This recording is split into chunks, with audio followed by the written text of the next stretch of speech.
उनके पिता ने तो यही सिखाया ना कि लाठी में तेल पिला के तैयार रहिए। अपने बेटों को भी उन्हें यही सिखाना था कि आप भी लाठी में तेल पिलाइए। बेटियों को भी यही सिखाना था। उन्हें सिंगापुर में नहीं ब्याहना था, उन्हें हरियाणा के बड़े परिवारों में नहीं ब्याहना था। मेरे साथियों, मैं बार बार एक बात कहना चाहती हूँ, सरकारें बन जाएंगी, आएंगी, जाएंगी, पर आने वाले समय में बिहार कैसा होगा? आप में से अधिकांश की इच्छा होगी, पत्रकार भी यहाँ बैठे हुए हैं, कि एक मौका मिले और आप दिल्ली चले जाएं, पुणे चले जाएं, बेंगलोर चले जाएं।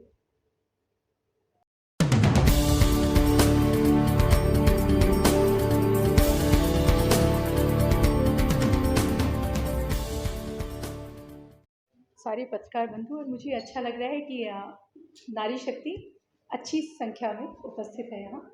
ये मुझे लगता है दानिश जी के बहुत अच्छे प्रबंधन का कमाल है, उनकी संवेदनशीलता और उनके दायित्व का, कि सब यहाँ आने में खुशी महसूस करते हैं, सबको अच्छा लगता है। और मैं आप लोगों के समक्ष प्रेस वार्ता के लिए शुरू करेंगे। मैं अपने से शुरू करूँगी।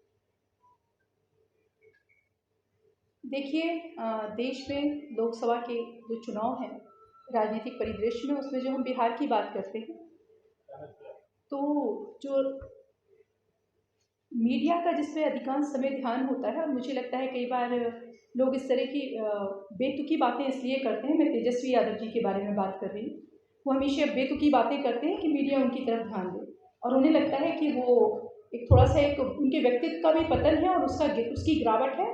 और साथ में होता क्या है कि उनकी ऊटपटांग चीज़ों की तरफ मीडिया भी ध्यान दे देता है, क्योंकि मीडिया को कई बार कुछ चीज़ें चाहिए होती हैं। तो मुझे लगता है कि उनके पास किसी भी तरह की कोई व्यक्तिगत तौर पर, नैतिक तौर पर, राजनीतिक तौर पर और समझ के तौर पर ऐसी योग्यता नहीं है कि वो किसी तरह का प्रश्न खड़ा कर सकें, खासकर आदरणीय प्रधानमंत्री नरेंद्र मोदी जी के विषय में, या भारतीय जनता पार्टी के विषय में, या एनडीए गठबंधन के विषय में। क्योंकि मुझे लगता है कि आप में से हर एक व्यक्ति उस दौर का गवाह होगा, या तो अपने लोगों से सुना होगा, नई पीढ़ी के लोगों ने, या लोगों ने भोगा होगा उस समय को, जब कहने में बहुत आसान सा लगता है एक शब्द जंगल राज, या सुनने में बहुत आसान लगता है कि महिलाएं उस समय असुरक्षित थी, पर वो किस कदर असुरक्षित थी और कैसा जीवन जीती थी, आप में से हर एक व्यक्ति इस विषय में जानता है। तो मेरा आप लोगों से आग्रह है कि पत्रकार होने के अलावा एक बुद्धिजीवी, चेतन और जिम्मेदार देश के नागरिक होने के लिए भी आप लोग इस तरह के व्यक्ति जो हैं, तेजस्वी जो हैं, उनके बेतुके और अनर्गल बयानों पे ध्यान देने की बजाय मुझे लगता है उनसे प्रश्न पूछने की आवश्यकता है। उनसे प्रश्न पूछने की आवश्यकता है कि क्या उन्हें कोई नैतिक अधिकार है कि वो किसी भी विषय पर बोल सकें। राजनीति से इतर बात करते हैं, क्या व्यक्ति के तौर पर उन्हें कोई नैतिक अधिकार है, वो बोल सकते हैं? इतने बुद्धिजीवी और कर्मठ पत्रकार यहाँ बैठे हुए हैं, और आप में से हर एक जानता है कि बिहार उर्वरता की, कर्मठता की और प्रतिभा की भूमि है। जहां का व्यवसाय आईएएस, पीसीएस और डॉक्टर होने चाहिए थे, उनके पिताजी के समय में जहां अपहरण एक उद्योग बना दिया गया था और रंगदारी, वो व्यक्ति बात करेगा? मैं उनसे पूछना चाहती हूँ कि उनके पिता के और उनकी माताजी के समय में कितनी महिलाएं सुरक्षित थीं? वो महिला सुरक्षा की बात करते हैं जिनके समय में एक आईएएस की पत्नी आज जो दलित वोट मांगने का ढोंग करते हैं और शोषितों के साथ खड़े होने का स्वांग रचते हैं। मैं पूछना चाहती हूँ, जिसके समय में एक दलित आईएएस की पत्नी, उस पत्नी की माँ, उसकी भतीजी और उनकी नौकरानियां सालों साल शोषण का, शारीरिक शोषण का शिकार होती रही। मैं आईएएस शब्द का इस्तेमाल कर रही हूँ, जो बनना बिहार के लोगों का सपना होता है, देश के युवा का सपना होता है। और जब एक व्यक्ति आईएएस बनता है तो गांव जौहार का और पीढ़ियों का नाम रोशन होता है। और वो व्यक्ति कितना असहाय रहा होगा, कितना असहाय रहा होगा कि उसकी पत्नी का, उसकी माँ का, उसकी भतीजी का शोषण होता रहा और वो चूं भी नहीं बोल सकता था। किस कदर मिली भगत रही होगी नेताओं की, माफियाओं की, अधिकारियों की, आप कल्पना करके देखिए। आप सिर्फ उस जगह पे खुद को खड़े करके देखिए। मेरी महिला मित्रों, मैं आपसे कहना चाहती हूँ, विषय राजनीति का नहीं है। हम अटल जी के कार्यकर्ता हैं। भारतीय जनता पार्टी के लिए सरकारें रहे ना रहे, ये राष्ट्र, ये समाज और व्यक्तित्व रहना चाहिए। उस विषय पे हम बात करना चाहते हैं। क्या बिहार के युवाओं को एक ऐसा व्यक्ति मंजूर है कि हमारी बहनों को, आप लोग पत्रकार हैं, एक व्यक्ति मंजूर है जिसके समय में आईएएस की पत्नी सुरक्षित ना हो? तो आपकी और मेरा तो फिर विषय ही नहीं हो सकता। कितने सारे विधायक थे जो उस समय जिनकी हत्या कर दी गई, जहां जनप्रतिनिधि सुरक्षित नहीं, आईएएस की पत्नी सुरक्षित नहीं, उसका परिवार सुरक्षित नहीं।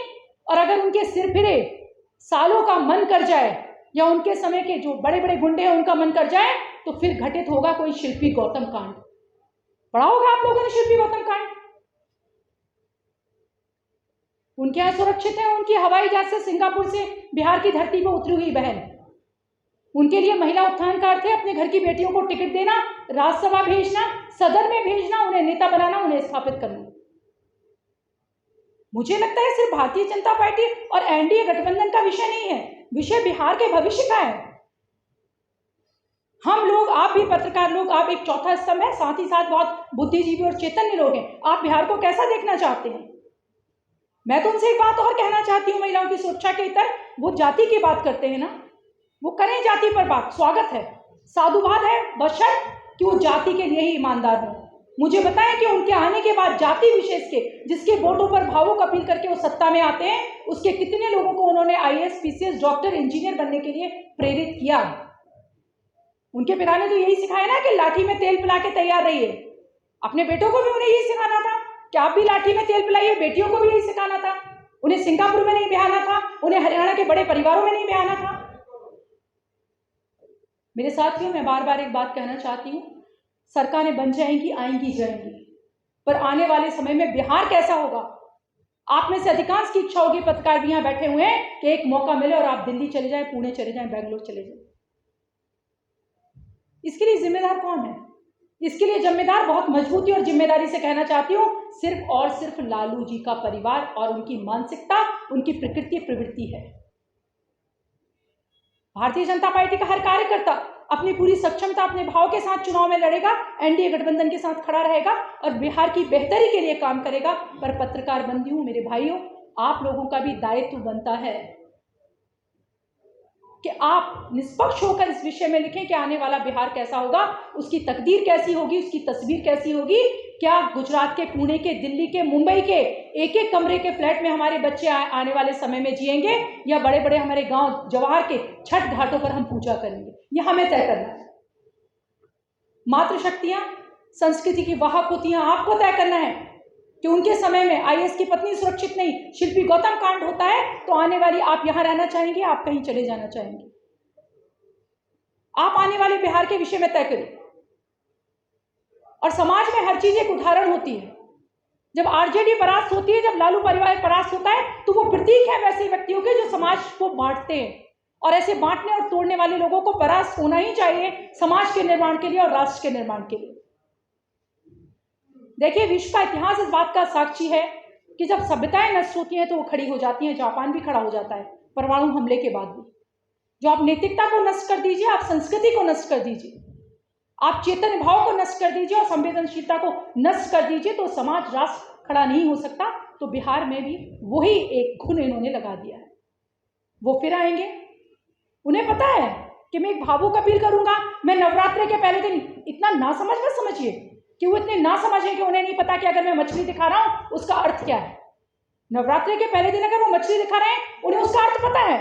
वो कुछ कट्टरपंथी लोगों को खुश कर रहे हैं और साथ ही वो मखौल उड़ा रहे हैं बिहार की संस्कृति का। एक दिन बाद छठ भी है, वो कह रहे हैं कि आप करते रहिए, आपको जो करना है, मैं ऐसे ही मछली दिखाऊंगा, फिर आऊंगा, फिर जाति के नाम पे भावुक अपीलें करूंगा, फिर वोट लूंगा और फिर अपनी जीतने की कोशिश करूंगा, क्योंकि उन्हें पता है कि वो हमारी भावनाओं से खेल सकते हैं।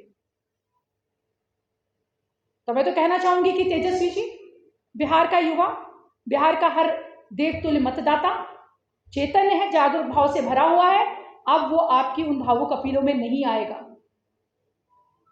उन अपीलों से इतर जाकर बेहतर बिहार के लिए और बेहतर बिहार की भविष्य के लिए उसकी दिशा और दशा यहाँ का युवा, यहाँ का मतदाता तय करेगा। और आने वाले समय में 40 की 40 सीटें एनडीए गठबंधन की झोली में होंगी, क्योंकि एनडीए गठबंधन सिर्फ एक गठबंधन नहीं है जो सरकार बनाने के लिए राजनीति कर रहा है। हम देश की बेहतरी के लिए, हम राष्ट्र के निर्माण के लिए काम कर रहे हैं। विश्व में भारत को श्रेष्ठ शक्ति बनाने के लिए आदरणीय नरेंद्र मोदी जी के नेतृत्व में काम कर रहे हैं। आदरणीय हमारे प्रदेश अध्यक्ष सम्राट चौधरी जी, हमारे उप मुख्यमंत्री विजय सिन्हा जी और हमारे वरिष्ठ नेताओं के नेतृत्व में बिहार काम कर रहा है। एनडीए गठबंधन, नीतीश कुमार जी और सबके एक संकल्प के साथ हम काम कर रहे हैं। इस संकल्प के साथ कि बेहतर विकास और सुरक्षित विकास बिहार हो, और बिहार ऐसा हो जहां फिर कोई शिल्पी गौतम कांड ना हो। निसंदेह वैसे लोग जिन्हें, उन्हें लगता है कि उन्हें खुश करके, उन लोगों को तुष्टीकरण करके और उन्हें खुश करके वो ये बताना चाहते हैं कि मैं और आज ऐसा पहली बार नहीं हुआ है, मेरी बात पूरी होने दें, ऐसा पहली बार नहीं हुआ है। उनके यहाँ के विधायक सरस्वती माँ के बारे में किस तरह से बोलते रहे, दुर्गा माँ के बारे में किस तरह से बोलते रहे, तो ये एक सोची समझी मानसिकता है और तुष्टीकरण का तरीका है, क्योंकि उन्हें पता है कि उनके पास कोई भी मुद्दा नहीं है विकास का। वो इसी तरह की भावुक चीज़ें करके, तुष्टीकरण की चीज़ें करके लोगों को अपील करके अपने पक्ष में खड़ा कर सकते हैं।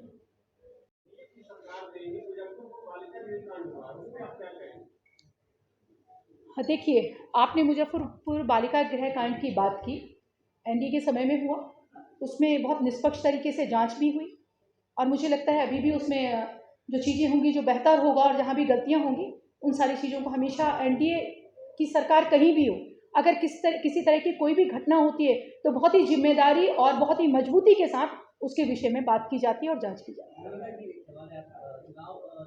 चुनाव है और महिलाओं की बात कर रहे हैं आप, तो पूरे देश में मणिपुर जो एक राज्य है जहाँ से ऐसा दृश्य सामने आया महिलाओं को लेकर, जहाँ प्रधानमंत्री यहाँ कुछ बोले न वहाँ गए, तो क्या लगता है आपको महिलाओं की वहाँ इज्जत होगी? वहाँ के मुख्यमंत्री तो यहाँ कैसे कैसे तो मैं आपकी बात का जवाब दूंगी, बहुत समय से इस बात का जवाब देना चाहती हूँ। मणिपुर बहुत ही संवेदनशील विषय, आप बहुत बुद्धिजीवी हैं, आप निसंदेह पढ़ते होंगे तो समझने की आवश्यकता है।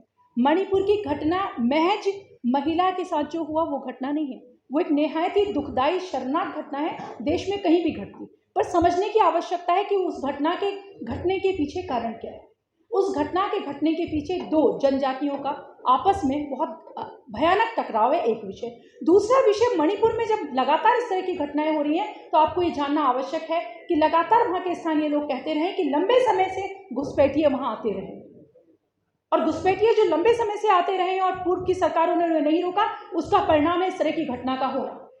दूसरा विषय। तीसरा विषय, जब बार बार आदरणीय नरेंद्र मोदी जी के विषय में कहा जाता है तो बहुत पीड़ा होती है, इसलिए नहीं कि मैं भारतीय जनता पार्टी की एक कार्यकर्ता हूँ, मैं एक बुद्धिजीवी और चैतन्य व्यक्ति हूँ। क्या दुनिया, आप घर में कोई झगड़ा होता है या कोई समस्या होती है तो क्या हर समस्या पे बोलना ही आवश्यक होता है? हर समस्या पर बोलना आवश्यक नहीं होता, उस पर कार्रवाई करना आवश्यक होता है, उस पर देखना आवश्यक होता है, क्योंकि इतना संवेदनशील वो मुद्दा था। लगातार आदरणीय हमारे जो गृह मंत्री अमित शाह जी उस पर नजर रखे रहे, हमारी केंद्रीय एजेंसियां उस पर नजर रखी रही और किस तरह से सब कुछ सामान्य हो जाए उस पर काम किया गया। वो एक राजनीतिक विषय नहीं था कि उस पर जाकर वहाँ भाषणबाजी की जाती और वहाँ पर जाती। उनकी हर एक बिंदु पर आदरणीय नरेंद्र मोदी जी का आप सोच के देखिए, जो व्यक्ति ये जानता है कि जो कट्टरपंथी लोग हैं वो कभी भी हमारी मुस्लिम बहनों को भारतीय जनता पार्टी के पक्ष में वोट नहीं देने देंगे, तब भी वो ये रिस्क उठाते हैं, वो ये जोखिम उठाते हैं और 3 तलाक पर बात करते हैं और 3 तलाक खत्म कराते हैं। जो व्यक्ति इतना संवेदनशील है, क्या वो मणिपुर की बहनों के लिए संवेदनशील नहीं होगा? वो निसंदेह उसके लिए संवेदनशील थे। और क्या उचित कार्रवाई होना चाहिए, वहां एक शब्द भी बोलना कितना घातक हो सकता था, उस पर बात करना, ये वो समझ सकते हैं जो पूरे देश को संभाल रहे हैं और आज भारत की छवि विश्व में बना रहे हैं। नेक्स्ट,